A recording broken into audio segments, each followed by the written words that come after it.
बिस्मिल्लाहिर्रहमानिर्रहीम। अस्सलाम वालेकुम स्टूडेंट्स, मैं आपका टीचर काशिफ रज़ा। आज हम सेकंड ईयर केमिस्ट्री में अल्केन्स की फ़िज़िकल प्रॉपर्टीज़ और उसकी केमिकल प्रॉपर्टीज़ में 2-3 रिएक्शंस को डिस्कस करेंगे,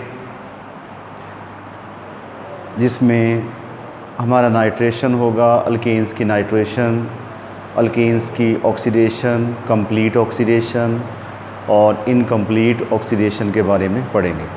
तो सबसे पहले अल्केन्स की फ़िज़िकल प्रॉपर्टीज़ जो हैं उनको हम डिस्कस करते हैं।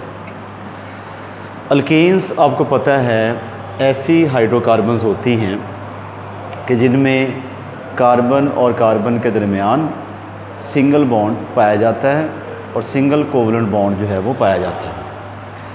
तो सबसे पहला पॉइंट है फ़िज़िकल प्रॉपर्टीज़ में कि फ़र्स्ट 4 मेंबर्स यानी कार्बन नंबर 1 से लेकर कार्बन नंबर 4 तक कौन कौन से मेंबर आ जाते हैं। ये आ जाता है मीथेन, उसके बाद जी ईथेन आ गया, उसके बाद जी प्रोपेन आ गया और उसके बाद जी आपके पास आ गया ब्यूटेन। जो पहले 4 मेंबर्स हैं ये वाले मीथेन, इथेन, प्रोपेन और butane, these 4 members are colourless and odourless gases, कि ये गैसियस फेज़ में एग्जिस्ट करते हैं। ना इनकी जो है वो कोई स्मेल होती है, ना इनका कोई टेस्ट होता है, ना इनका कोई कलर होता है। तो पहले 4 मेंबर्स जो हैं अल्केन्स में वो क्या हो गए, कलरलेस एंड ऑर्डरलेस गैसेस हो गए। और जो 5 हैं यानी कार्बन नंबर जिनमें 5 है, 5 हो गया जी 5 और उसके बाद जी ये 12 हो गया, कार्बन जो है वो 6 और 14 हो गया, कार्बन नंबर 7 और उसके बाद जी 16 हो गया। कहाँ तक चला गया, कार्बन नंबर 18 या 17 और H जो है वो 36 तक जो मेंबर्स हैं वो क्या हैं, कलरलेस एंड ऑर्डरलेस लिक्विड्स। यानी कि फर्स्ट जो 4 मेंबर्स हैं वो गैसेस हैं और उसके बाद ही कार्बन नंबर 5 से कार्बन नंबर 17 तक जिन मॉलिक्यूल्स में कार्बन के एटम्स 5 से लेकर 17 तक हों वो क्या होते हैं, कलरलेस एंड ऑर्डरलेस लिक्विड्स होते हैं। और कार्बन नंबर 17 से ऑनवर्ड जितनी भी अल्केन्स हैं कि जिनमें 17 से ज़्यादा कार्बन के एटम्स हों वो वैक्सी सॉलिड्स होते हैं, वैक्स की तरह के, ठीक है, वैक्सी सॉलिड्स होते हैं। अब सवाल ये है कि इनमें जो फेज शिफ्टिंग हो रही है कि पहले 4 मेंबर गैसेस क्यों हैं, अगले जो हैं वो मेंबर 17 तक जो हैं वो लिक्विड क्यों हैं, लिक्विड से आगे जो है वो सॉलिड फेज़ में कैसे आ गए, वैक्सी सॉलिड फेज़ में कैसे आ गए। इसकी वजह ये है कि जैसे जैसे नंबर ऑफ़ कार्बन एटम्स बढ़ते जाएंगे उनके अंदर जो लंडन फोर्सेस हैं, जो अट्रैक्टिव फोर्सेस हैं वो बढ़ना शुरू हो जाएंगी। अट्रैक्टिव फोर्सेस के बढ़ने से उनमें फेज़ शिफ्टिंग जो है वो शुरू हो जाएगी, ठीक है। तो अब ये फेज़ शिफ्टिंग जो हो रही है इसकी वजह क्या है, अल्कीन्स में अट्रैक्टिव फोर्सेस का बढ़ना, कि जैसे जैसे नंबर ऑफ़ एटम्स बढ़ेंगे इनके अंदर अट्रैक्टिव फोर्सेस जो हैं वो बढ़ना शुरू हो जाएंगी। अट्रैक्टिव फोर्सेस के बढ़ने की वजह से उनकी फेज़ शिफ्टिंग हो रही है कि पहले 4 मेंबर गैसेस हैं, उससे अगले जो हैं वो लिक्विड हैं, उससे अगले क्या हैं, सॉलिड हैं, वैक्सी सॉलिड हैं।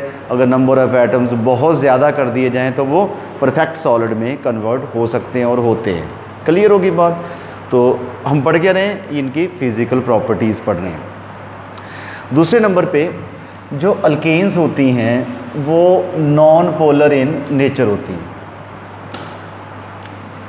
अल्केन्स होती हैं नॉन पोलर इन नेचर।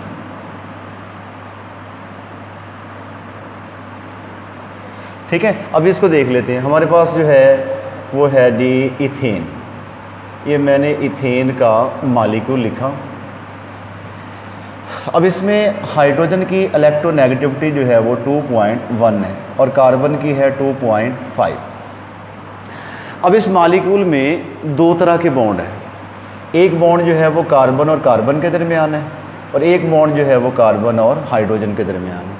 अब कार्बन और कार्बन के दरमियान जो बॉन्ड है वो तो है नॉन पोलर, क्योंकि दो एक जैसी इलेक्ट्रोनेगेटिविटी रखने वाले एलिमेंट्स के दरमियान जो कोवलेंट बॉन्ड होता है वो नॉन पोलर होता है। अब इसमें देख लेते हैं कि हाइड्रोजन की इलेक्ट्रोनेगेटिविटी 2.1 और कार्बन की 2.5, इसमें अगर इलेक्ट्रोनेगेटिविटी का डिफरेंस निकालें तो 0.4 निकलता है। तो 0.4 is not sufficient to create a polarity on carbon and hydrogen bond. ये इतना ज़्यादा नहीं है कि कार्बन और हाइड्रोजन को पोलर बना दे, ठीक है। तो इसलिए जो ओवरऑल अल्केन हो गया ये क्या हो गया, नॉन पोलर इन नेचर हो गया। इसमें एक बॉन्ड है जिसमें स्लाइट जो है वो स्लाइटली पोलैरिटी है, बहुत कम है, जिसको हम निगलेक्ट कर सकते हैं और करते हैं, ठीक हो गया।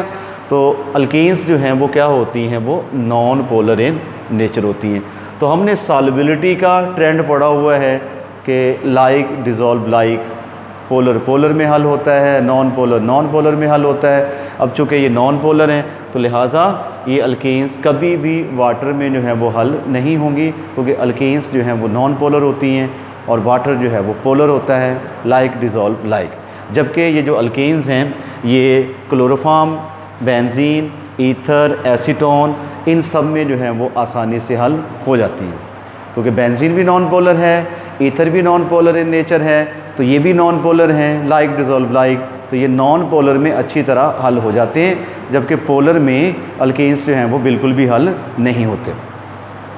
उसके बाद अगला पॉइंट है कि जो ब्रांच चेन होते हैं ना अल्केन्स, उनका मेल्टिंग पॉइंट लो होता है।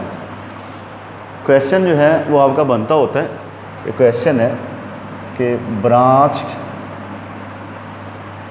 Chain alkenes have low melting point as compared to the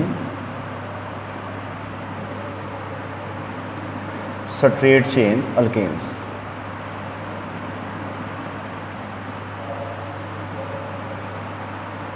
कि स्ट्रेट चेन जो है वो अल्केन्स के मुकाबले में जो ब्रांच चेन अल्केन्स होती हैं उनका मेल्टिंग और बॉइलिंग पॉइंट लो होता है। तो उसकी वजह क्या है उसको ज़रा हम जानते हैं। मैं यहाँ पे लिखता हूँ एक ब्यूटेन का मॉलिक्यूल लिखता हूँ, और एक मैं लिखता हूँ आइसोब्यूटेन। ये आपके पास एन ब्यूटेन हो गया, और एक मैं लिखता हूँ आइसोब्यूटेन, ठीक है। अच्छा, इसको दो एंगल से हम देखेंगे। एक तो ये हो गया कि जब ये स्ट्रेट चेन में होगा ना, it will provide a more facility to interact with the other molecules, ठीक है, क्योंकि अल्केन्स में लंडन फोर्सेस होती हैं, क्योंकि alkanes non polar in nature है, और नॉन पोलर में लंडन फोर्सेस होती हैं, और लंडन फोर्सेस डिपेंड करती होती हैं प्लेसेस पे that interact with the other molecules, ठीक हो गया। अब यहाँ पे there are 4 places to interact with the other molecules, जबकि यहाँ पे प्लेसेस जो है वो कम हो जाती हैं, जिसकी वजह से स्ट्रेट चेन का जो बॉइलिंग पॉइंट है वो क्या हो जाता है, वो ज़्यादा हो जाता है, और ब्रांच चेन का बॉइलिंग पॉइंट जो है वो कम हो जाता है। ये तो बॉइलिंग पॉइंट की बात आ गई कि स्ट्रेट चेन में ज़्यादा प्लेसेस वो मॉलिक्यूल प्रोवाइड करेगा to interact with the other molecules, जबकि ब्रांच में जो है वो कम प्लेसेस प्रोवाइड करता है branch chain structure to interact with the other molecules, इसलिए जो है वो उसका बॉइलिंग पॉइंट क्या होगा, वो लो हो जाएगा, ठीक हो गया। और उसके बाद अगर हम मेल्टिंग पॉइंट की बात करें तो जब ब्रांच चेन आएगा ना, तो ब्रांच चेन स्ट्रक्चर में non bonding electron repulsion operate होना शुरू हो जाएगा। नॉन बॉन्डिंग इलेक्ट्रॉन रिपल्शन क्या होती है कि वो ग्रुप्स आपस में एक दूसरे को रिपेल करना शुरू कर देते हैं। तो जितनी नॉन बॉन्डिंग इलेक्ट्रॉन्स रिपल्शन ज़्यादा हो, मेल्टिंग पॉइंट उतना ही कम होता है। क्लियर होगी बात कि मेल्टिंग पॉइंट कम होने की वजह क्या है कि ब्रांच चेन स्ट्रक्चर का मेल्टिंग पॉइंट जो है वो लो होने की वजह क्या है कि वहाँ पे नॉन बॉन्डिंग इलेक्ट्रॉन रिपल्शन जो है वो ऑपरेट करना शुरू कर देती है।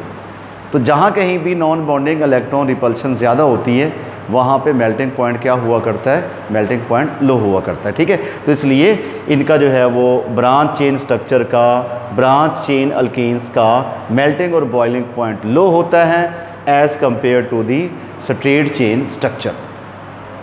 और उसके बाद अगर हम इनकी रिएक्टिविटी की बात करें कि अल्केन्स जो हैं वो लेस रिएक्टिव होती हैं। अल्केन्स का मतलब ही होता है क्या, लिटिल अफिनिटी। पैराफिन इनको कहते हैं, और पैराफिन का मतलब क्या होता है, little affinity, having a little affinity to react with the other substances, other molecules, other reagents. तो इसकी रिएक्टिविटी जो है वो बहुत कम होती है। उसकी कमी की वजह भी अभी हम जानते हैं कि अल्केन्स जो हैं वो लेस रिएक्टिव क्यों होती हैं। इसमें दो तरह के रिएक्शंस होते हैं, सब्स्टिट्यूशन रिएक्शंस। सब्स्टिट्यूशन रिएक्शंस का देख लेते हैं। मसलन मैं यहाँ पे एक रिएक्शन लिखता हूँ मीथेन का क्लोरीन के साथ।